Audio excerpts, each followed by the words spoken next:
Hi, Kate, and thank you for joining us to chat all about your book and our book club choice this month, The Honeymoon.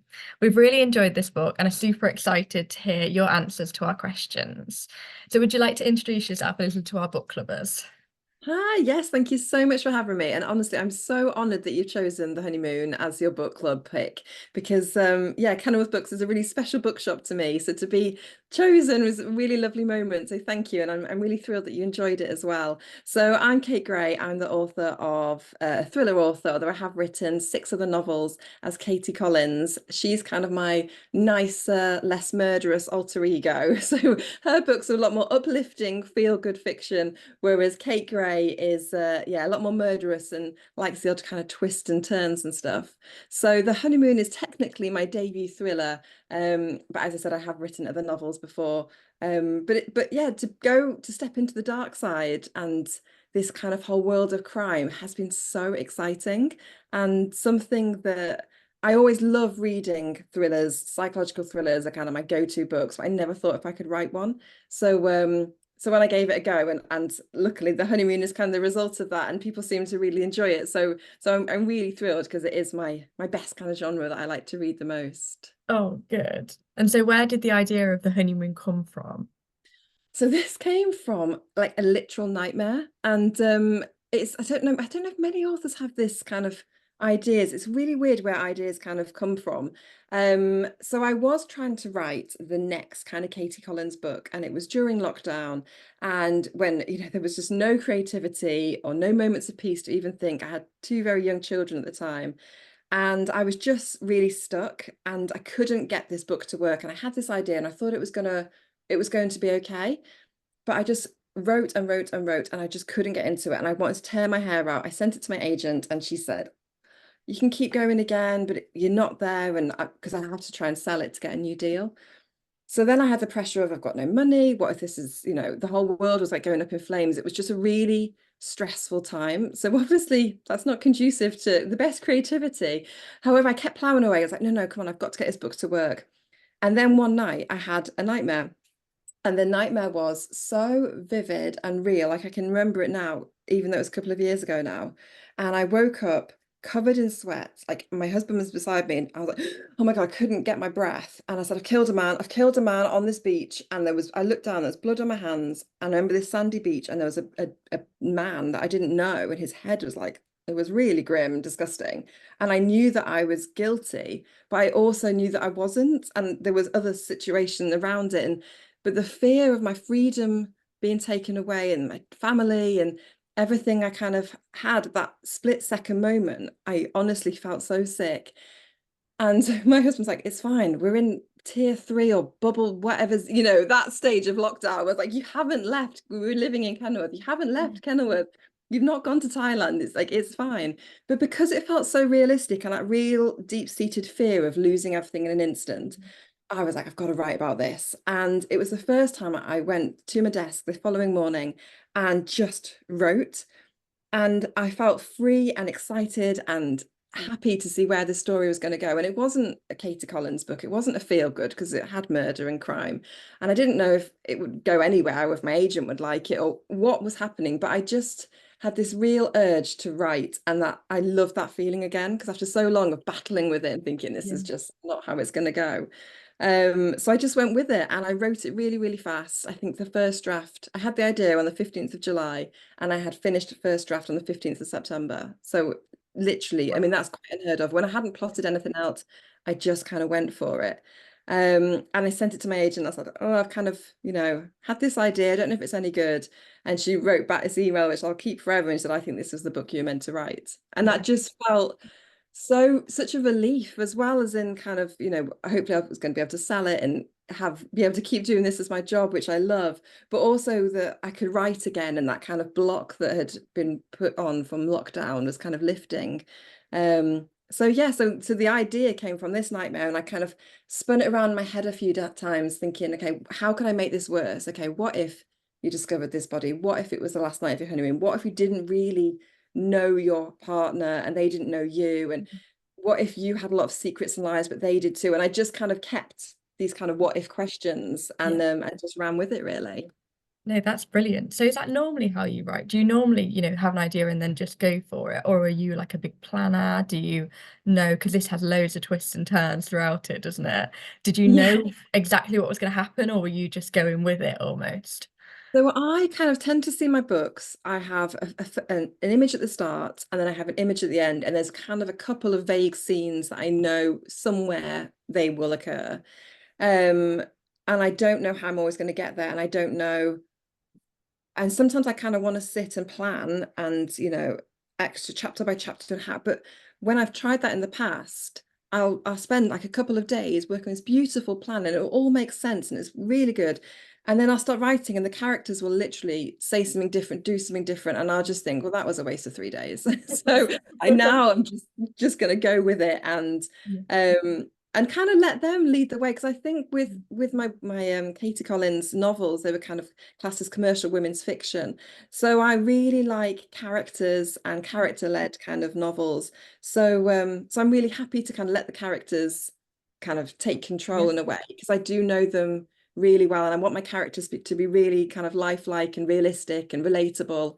Even if you might not like them, I want them to be people that you could imagine meeting and bumping into. So yeah, let them kind of take the lead, which is really fun at the time. But then future Kate has a lot of problems with editing, and I'm like, oh, come to that. Oh, I love that. So who was your favorite character to write for this book? Because you've got, you've got obviously the two narrators with Erin and Sophia, and they're great, aren't they? And like they are, quite complex and unreliable in some senses. Like who did you enjoy writing? I think Erin has just got a real special place in my heart. And do you know what? To be honest with you, I still haven't figured her out. Yeah. Even after finishing the novel and doing quite a few rounds of edits on it. And because the paperback, so it came out in hardback last year. So I've kind of been thinking about her for a long time. She's been in my head. And I still feel like I don't fully know her. And actually I went to an event. It was last summer when I was promoting the hardback and a reader had read it early and she came and said, oh, please, will you do another one? Like Yeah. follow up on Erin. Like, where is she next? And I thought, do you know what? I think her story isn't finished. I Yeah. am really interested to see what happens next to her and Yeah. the situation she finds herself in. Because I think a lot of the time for Erin and people like her, she finds herself in situations that maybe aren't the best and she hasn't really thought it all through. But we all can find ourselves in situations like that, and trying to be a different version of yourself than you actually are and portraying this image and then getting tangled in knots. And some of the stuff she did obviously was very dubious, but other stuff I just think, oh, she just needed a bit of a cuddle. Yeah. Yeah. I No one think really I gave did. her one then. Yeah, you did feel for it, didn't you, as well? You couldn't like, although you thought, oh, some of these things that she's doing is not right, you did really feel for her.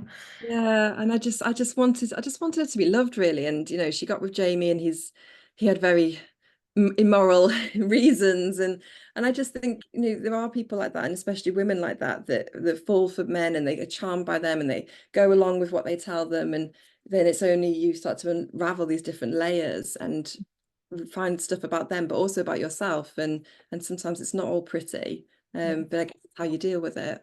Mm. No, she is a brilliant character.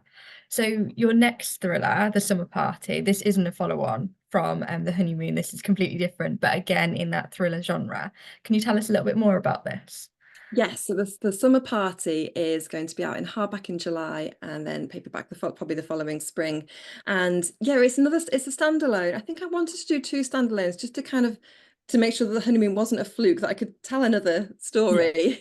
So I had the idea. The idea for the summer party actually came to me from the setting, and it's based in this real life place called Spitbank Fort in the novel. It's got a different name, which is a Napoleonic fort that's built in the Solent in between Portsmouth and the Isle of Wight. Mhm. And they were built to kind of protect the south coast from the French. And it was a naval base, and they had, it was fully armored and protected, and they were never actually used because by the time then they were actually wanted in service, the threat had been lifted. But these massive monuments, like concrete, they look like James Bond style lairs. They're really, really cool. I know they've been turned into these really swanky hotels, luxury hotels. There's three of them. So I thought that's just such a great place for a murder Yeah. because you can only get there by boat, comes once a day. Mm. And I just had this vision of this kind of luxe, remote location where kind of the staff hover in the sides and you don't really know what's going on. And there's 8 bedrooms there. So the summer party is about an office who go for their summer party, and as a treat, they get to go to this fort hotel overnight, and 8 of the employees are chosen to stay overnight. They're the VIPs, and it soon becomes obvious that they've been chosen for a reason, and not all of them are going to survive the night. And there's a lot of kind of just the stuff that goes on in offices, kind of bitching, backstabbing, kind of grumbles, people having affairs. Like it's just really fun. And yeah, the main character, she's also got a lot of skeletons in her closet, and it's about her trying to survive the night. Was kind of people are dying around her and figuring out who's behind it all. So it was a really hard book to write, actually, saying like, oh, I've got that creative process back. And I think the problem with the summer party was it all takes place in one location on one night with such a small group of characters. Yeah. And I hadn't realized just how claustrophobic that was to write those sort of novels. Mm. The next book that I'm actually working on, my next kind of Kate Gray thriller, I'm going back to more space and place because I felt like really tight. And Yeah. but again, I hope it's a real page turner, and that claustrophobic feel kind of comes across in it, because they're the sort of thriller books that I like to read. There's short chapters, really pacey, kind of you can just get in and finish it in a day. So that's what I want to kind of to get my help my readers enjoy that Yeah. experience, I hope. Yeah. Oh no, I'm really excited. I'm really looking forward to reading it. So Thanks. is there any because you said you love thrillers, is there anybody who inspires you? What's your favorite book of all time? Is there any authors that you absolutely love? So, well, I've been so lucky. I've got some incredible quotes for the honeymoon. So I've got the copy in front of me. I've got T.M. Logan, Louise Candlish, and Claire Douglas. I mean, they're just absolute thriller icons in my eyes. Lisa Jules, she's on my dream list. I'd love to hang out with her. But my actual favorite thriller of all time, I've actually got it next to me, is 3 Hours by Rosamund Lupton. Oh, And it's just the plotting on this book. I don't know how she kept her mind, because it's so fast paced. So it happens at a school and it's like a shooting. The school is under siege by have you read it? no, I haven't. No. Oh my, it's just brilliant. And it's not even that big a book. So the school's under siege and it's based on the South Coast. I think it's a primary school. So it's like every parent's worst nightmare. They get as calls, the gunman on the loose. And we follow these characters as kind of twists and turns. And the whole book takes place over 3 hours. That's how long the siege Yeah. takes place. That these pupils are kind of held in this school, and the parents trying to get to them, the police, and it's just so incredible. And the writing is just beautiful. And so I just think she has got that skill of having really great characters, really great writing, but that fast pace, Mhm. because trying to get all those three is really tricky. Yeah. So that's my absolute, I would read that again and again and again if Yeah. I could. Oh, fabulous. Oh, thank you so much for joining us today, Kate. I'm really sure the book clubbers are going to really enjoy this interview and your answers. We'll also be taking pre-orders in the bookshop for Kate's new book, The Summer Party, which is coming out on the 4th of July. Am I right in saying that? Yes. Yes, perfect. All right. Thank you so much, Kate. Thank you. Thanks.